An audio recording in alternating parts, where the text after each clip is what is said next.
ज्ञान वैराग्य को निष्प्राण देखकर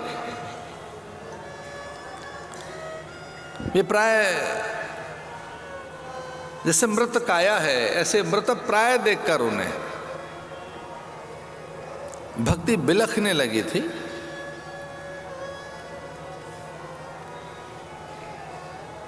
अद्वैत में तो ज्ञान ही बड़ा है, ऋते ज्ञानान्न मुक्ति। पर परमहंस संहिता का ये ग्रंथ भक्ति की प्रधानता का भी ग्रंथ है और इसमें भक्ति ज्ञान की मां बताई गई है।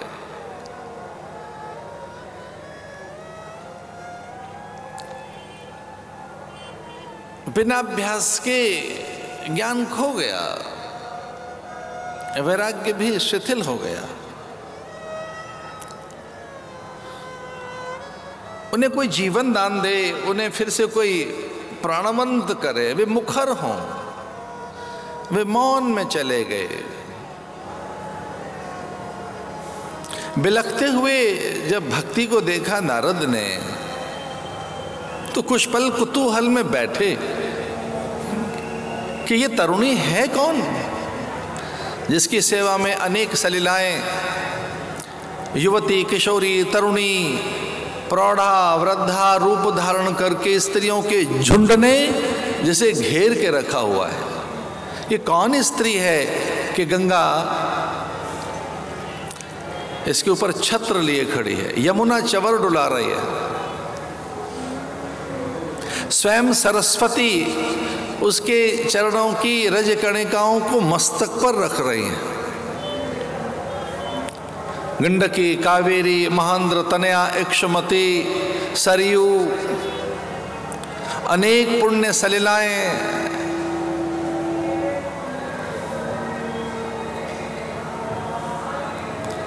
कौन है ये स्त्री? और न केवल पुण्य सलिलाएं देव समूह से घिरी हुई, देव भी बहुत अधिक चिंतित हुए भक्ति के रोदन से, उसके क्रंदन से, उसकी विषण्ण खिन्न म्लान मानसिकता से।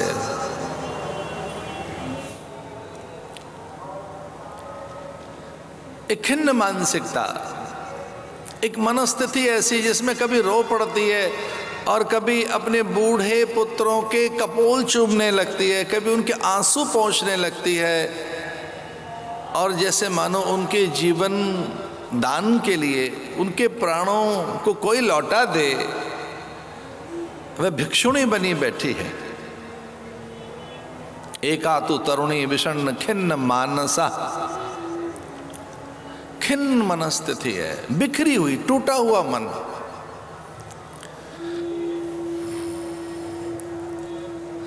मां अपनी संतति के लिए कुछ भी कर देती है। संतान के प्रति हम सबका मोह बड़ा स्वाभाविक है भाई। संतति कोई और नहीं, हमारा अंश ही साकार होकर खड़ा है। वह हमारी रजवीर का विस्तार है, वो हमारे प्राणों का प्रसार है, वो हमसे ही तो निचुड़ता हुआ बाहर खड़ा है। वो बिंदु रूप में हो या नाद रूप में हो।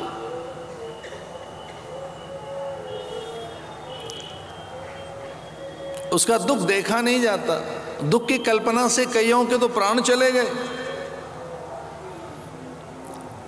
हमारे पुत्र को इतना कष्ट हो सकता है कि उसे कंटक पथ पर चलना होगा।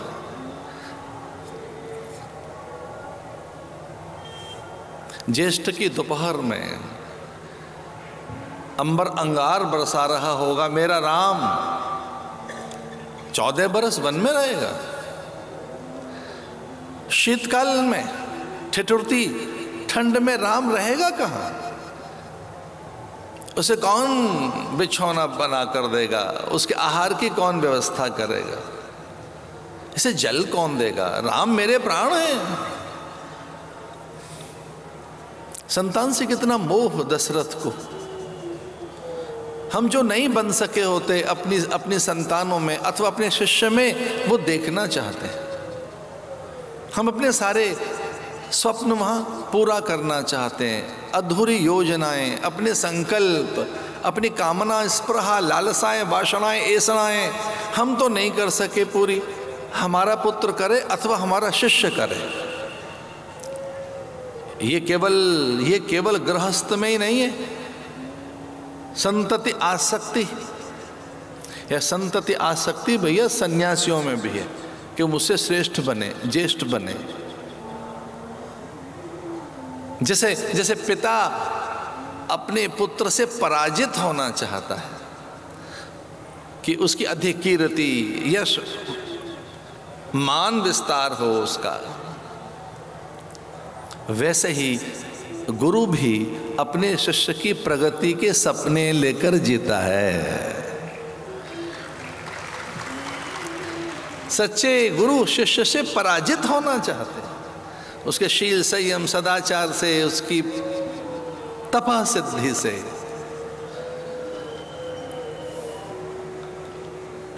अरे है क्या, एक सन्यासी तो लिया है,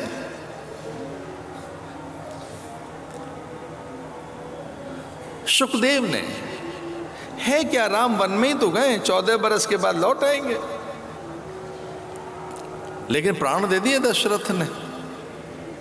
पुत्र मोह ऐसा है, संतति मोह ऐसा है, दशरथ के प्राण चले गए, ये बिलक बिलक कर रोने लगे।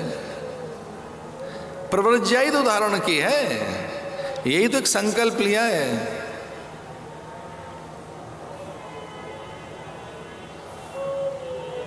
द्वैपायनो विरह कातर आजुहाव,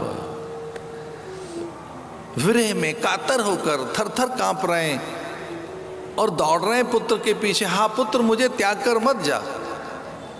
जिसने ये कथा लिखी है ऐसा महर्षि वेदव्यास, पुराणों के रचयिता कृष्ण द्वैपायन, 24 अवतारों में से एक नारायण के अवतार।